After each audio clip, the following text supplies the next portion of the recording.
Il-qorti reġgħet ikkundannat lill-Partit Laburista f'każ ieħor marbut mal-każini politiċi. Din id-darba il-każin Laburista ta' Santa Venera biex issa jingħatat deċiżjoni finali wara li kien sar appell. Il-każin Laburista ta' Santa Venera jinsab fi triq ewlenija fi proprjetà li kienet ilha snin okkupata mill-Labor.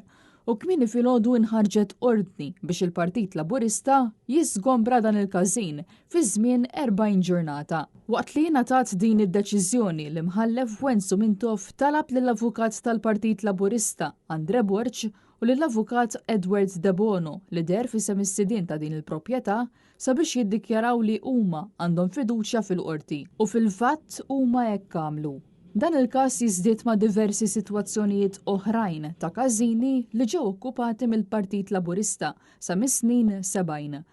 Ix-xahar li għadda il-Prim Awla tal-Qorti Ċivili preseduta mill-imħallef Francesco De Pasquale kienet ordnat lill-avukat tal-Istat iħallas is-somma ta' aktar minn 250,000 euro f'kumpens lis-sidien li l-proprjetà tagħhom kienet qed tintuża bħala każin Laburista fil-Belt Valletta. Dawn il-kumpensi issa laħqu mal-1,000,000 euro u nofs fit-total tagħhom.